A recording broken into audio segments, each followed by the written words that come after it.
Humanitarian Toolbox with Richard Campbell.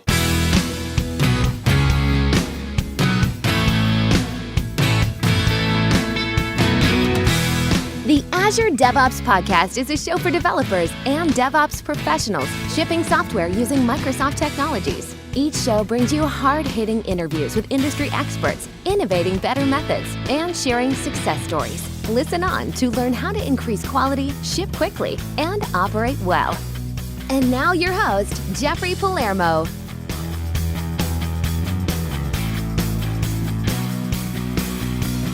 Welcome to the show. I'm Jeffrey Palermo, your host, helping you and your teams move fast, deliver quality, and run your software with confidence in Azure, all while using all and everything that the .NET ecosystem has to offer.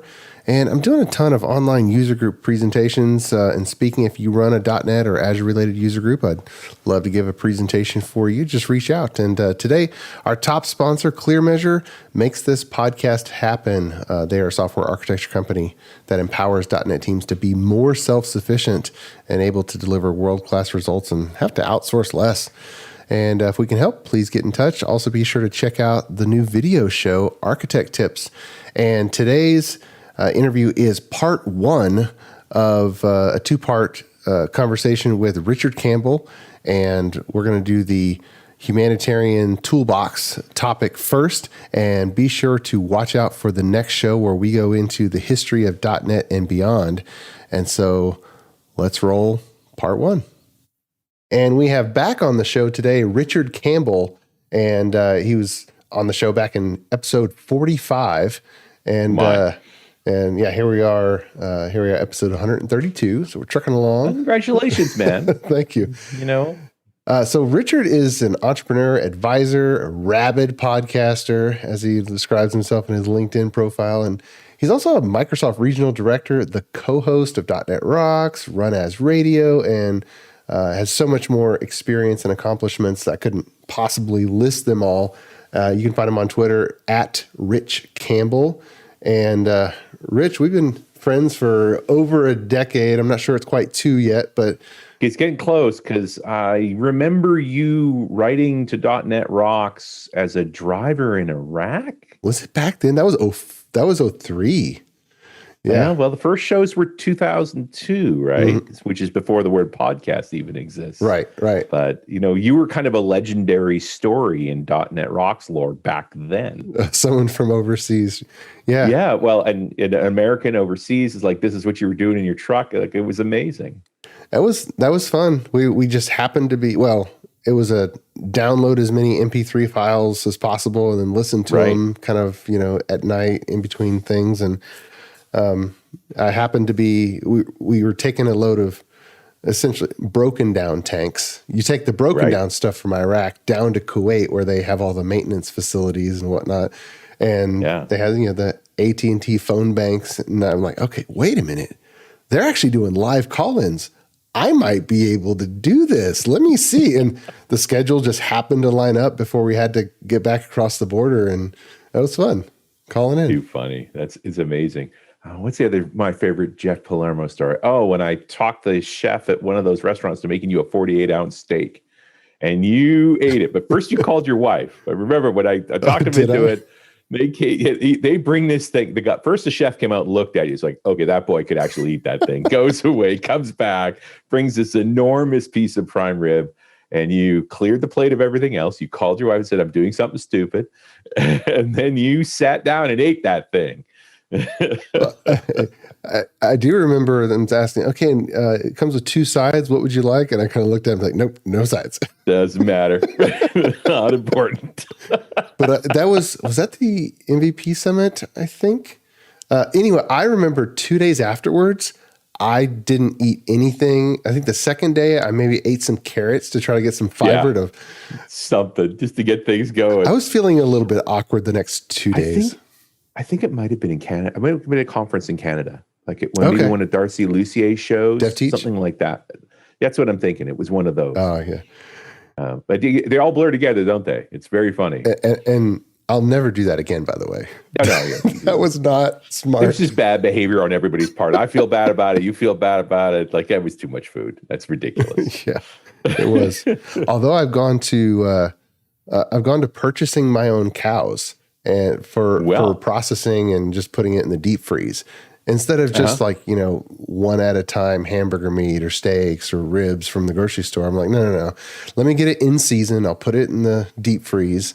And do you buy a half or a quarter? Like how much meat is that? Well, it's up to you. I went to Texas A&M University, which is a big ag school in Texas. And so literally a friend I went to college with is a rancher. And so it's like, it's a text message transaction. And so so this past year I bought half a cow. I should have bought the whole cow because then I had to buy a quarter cow in the fall just to tide me over. Fill in. Yeah. Just buy it all. That's very It's funny. fresh. And I mean, I get to hear his commentary is like, no. These cows just walk around and eat. That's their diet. Yeah. No chemicals, no pesticides. Very natural. Yeah. You really know the origin of your food. Right. It's a friend of yours making that food for you. That's really great. Yeah. And I bought my first lamb. It should get here in a couple weeks from a county fair, just about 3 hours drive here in Texas. The kids raise a lamb, enter it in the fair, and then sell it at auction. So that should be fun. Anyway, I digress. I'd like to ask you about some of the new things and something you've been doing for a long time, Humanitarian Toolbox. That it's been going for a while, but how's it going? It's like 2012. It came out of the road trip, the .NET Rocks road trip in 2012. And it really, part of it was me just sort of frustrated with how hard it was for software developers to donate their time to charity in a way that was completely mutually beneficial. Because we know, we've built a lot of software. Like software takes care in feeding. You can't just work on it once in a while. It needs to be maintained. And so HTBox was really about, hey, we'll take over the maintenance responsibilities and allow volunteer developers to contribute their coding times and not have to worry about the rest of the stuff. And we ended up being pulled into disaster response and preparedness for a few reasons. I mean, one is it was an area that clearly could use some smartphone and cloud technologies. And it also sees no borders, earthquakes, tsunamis, hurricanes, like they happen everywhere in the world. Everyone can benefit from this. And that's one of the reasons we focused on open source for this as well. It's like, I don't like the idea of that software being owned or controlled, where you have to pick one person gets to use it, nobody else does. Like that doesn't jive for me. If this software can help you, you can use it. That we could build up a set of routines, a set of apps that could help people, be a toolbox during a disaster. And it's a very challenging space to work in, but it's been a lot of fun. We've built a few different things along the way. The current project, which has been gestating for the better part of a year now, is called 2 Weeks Ready. And it comes from disaster preparedness professionals. So the folks, in the US, it's FEMA and sort of state level disaster preparedness. And Canada has similar structures, and it's not that different elsewhere in the world, are acknowledging that in major disasters, you and your family may be essentially on your own for up to 2 weeks. And so given that circumstance, how could you take care of your family for that long? And so at its simplest level, it's just this planning. It's like, well, here's what the professionals say you need to have, for each person, for each child, for each pet, things like medicine and so forth. And now I think of the obvious thing, which is not only just maintaining that list and, each time you're going to go shopping, what should I add to it next? Because you're not going to buy it all at once, but also keeping track of expiry dates. Yeah. I live in the Pacific Northwest. We have earthquake, tsunami risks here and volcanoes and fun things like that. And went through my box the other day and, hey, here's some cup of soups from 2008. I know you don't want that to be the food. Who's ready for an adventure? Yeah. And so better still would be that the phone pops up at you and says, hey, this is going to expire in the next 6 months. Why don't you eat it? Don't waste it. And then, make and buy some new. So that's a pretty straightforward, you think about it from a development perspective, none of this is voodoo. Right. The trickier one are the preparedness plans. a typical your atomic family, there's only going to be one member who's the preparedness person, right? That's going to worry about this stuff. Right. But everybody needs to know it. And maybe you've had that conversation about, hey, here's where we gather after a crisis if the house isn't available, or here's the neighbor's phone number, like all of those bits and pieces of information that everybody in the family should know, but probably only one person does. So what if we were able to have everyone with a smartphone have all that data on hand? So that you build up that list and then synchronize it across the phones. Now, that's a lot of personal information. So a big part for me would be, how do we let you synchronize that list, but only you have it? So, part of the architecture of the app was encrypt it on the phone, and you designate who has the keys to decrypt it. So everybody in your family can decrypt it, but nobody else can. So we can operate a back-end infrastructure to give you a backup of that, but we can't unpack it. There's no way to have it. And that way because we don't need that info. Like, that info is just liability for us. We won't be the source of a breach around info like that. Right. But you can share what you want with your family, nowhere else. I think Texas got a little taste of maybe what that would be for a few days. Yeah, you guys had a bad month. Like that was tough. Well, it is interesting. It was about a 4-day period, and we could see the weather forecast. It's going to be 65 degrees Fahrenheit on Friday, but it was 9 degrees Fahrenheit. -10. Yes, -10 Celsius. And it's funny. It's the electricity, and they're still trying to unwind what happened. But I heard that the windmills that the contractor's like, what windmills should we install here in West Texas and capture all that wind? Well, apparently not the ones that they install in the Northeast that don't freeze when it's cold. These, it's like, okay, they're frozen. And then, and there's water and natural gas, and that's going to freeze if the ground gets cold enough. Did you bury them deep? Because they pump gas up north, but you spend extra to bury them deep. And I don't know that you'd do that in Texas. Right. And then the fossil fuel plants in Texas, we had plenty of those, but they require federal permission to turn them on and get a waiver for emissions. And it took a couple days for the bureaucratic process to say yes. So in the meantime, Texans are like, okay, a third of you or a half of you are going to have power and the rest of you aren't. Well, what is that? When a business doesn't know if it's going to have electricity, you talk about a lockdown for COVID. No, this was every business shuts down because they don't know if their building's going to have electricity that day. Yeah.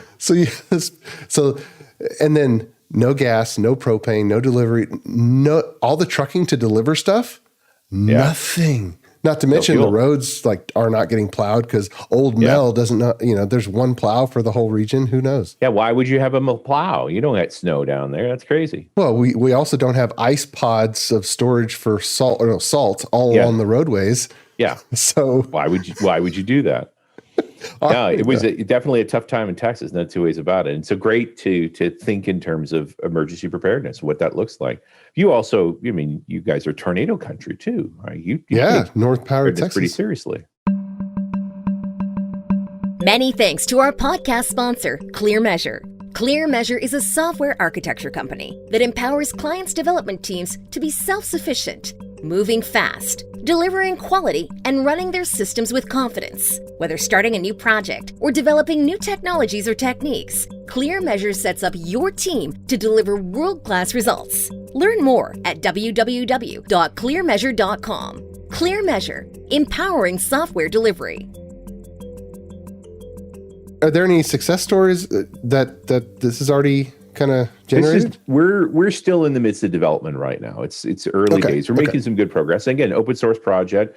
Front end is Vue as a progressive web app. Back end has been mostly Azure Functions, and still in development. But we're working closely with a few different disaster response teams, and I'm looking further afield because I don't know if you've been following the news just in the past week or two, relative to when we recorded, maybe a month or so from when this is published.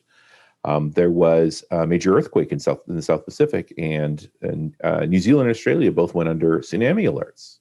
And so, tsunamis are incredibly destructive when they're large. Just ask, we think about in 2004, the one that rolled across the Indian Ocean. It's just unbelievable the amount of damage they do.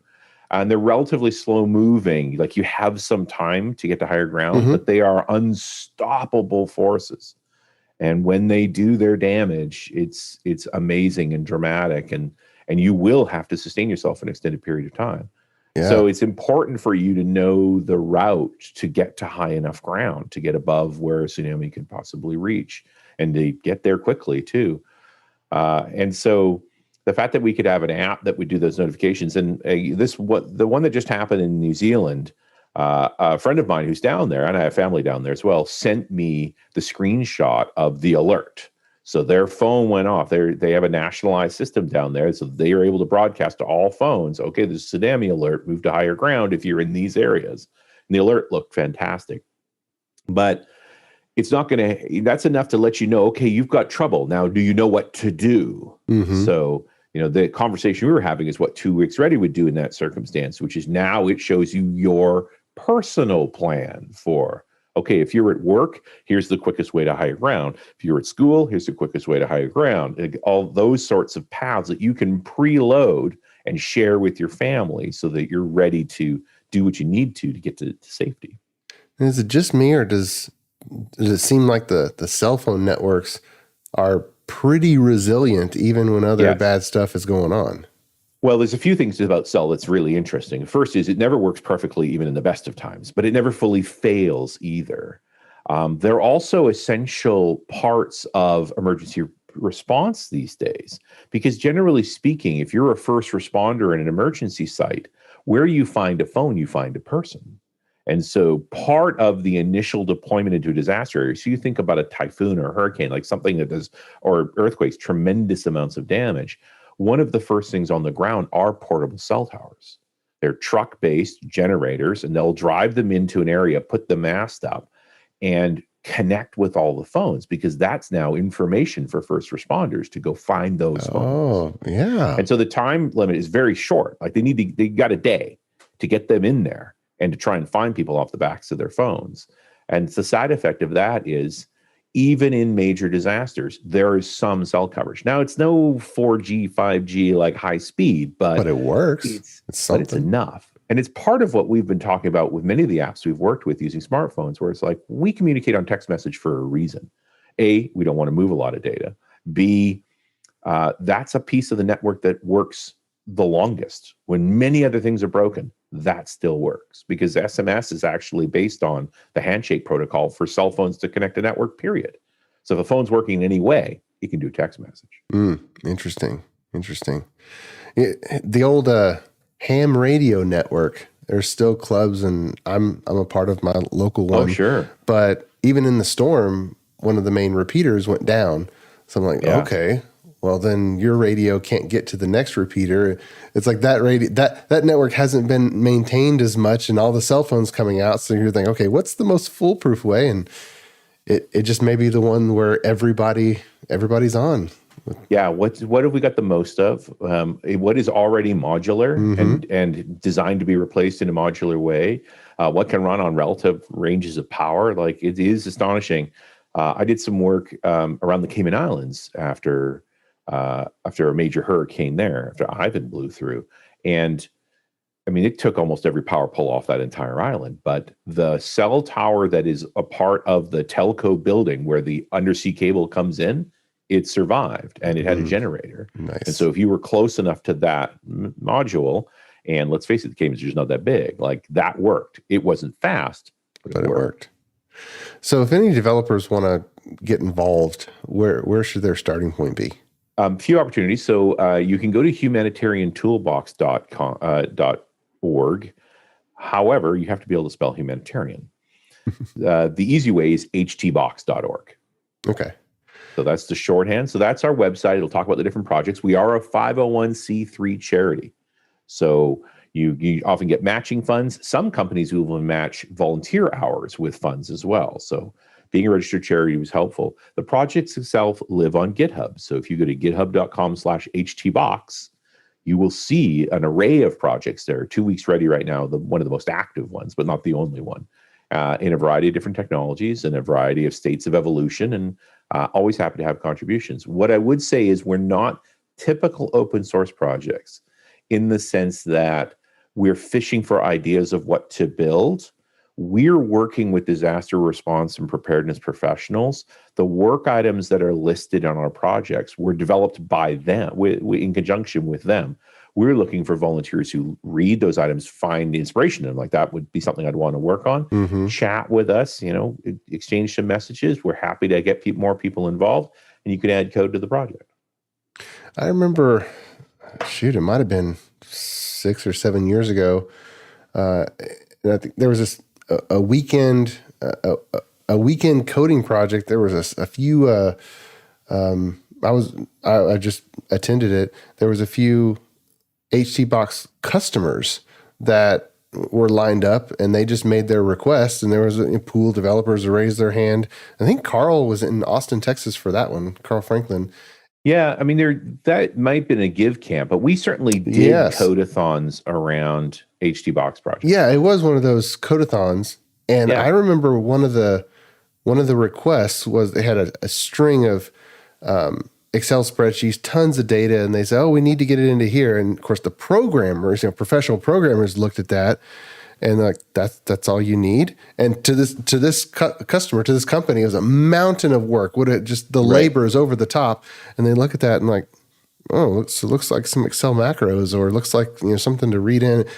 No big deal. It's a tiny amount of effort, but it was such work changed everything. Right, such a huge impact. And so I guess my point is that not all needs translate into a mountain of work. You're totally true. And often, this conversation around things like, there are many tools that already exist to make this stuff easier and quicker, and to help bring these non-technology organizations into taking advantage of technology. Because of the pandemic, of course, codeathons are kind of a bad idea right now.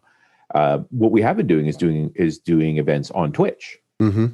So various coding streamers have been working on HTBox projects, and other folks have been contributing while they've been watching. So they've been doing, half-day long streams, and folks get involved, and you can actually see your pull request get pulled in and added to the project. And because it's a PWA, literally as soon as the CI/CD pipeline kicks in, anybody can open up the app in its development state and see the new feature. Right. So that's been really fun to see this sort of new way to work. Well, that was part 1 of a 2-part series with Richard Campbell. Go to github.com/HTBox, or just search the web for Humanitarian Toolbox or HTBox to find out more how to get involved there. And as always, dear listener, keep shipping. You've been listening to the Azure DevOps Podcast, a show for developers and DevOps professionals shipping software using Microsoft technologies. Go to www.azuredevops.show for show notes and other episodes. On behalf of your host, Jeffrey Palermo, and our sponsors, thanks for listening, and may God bless you.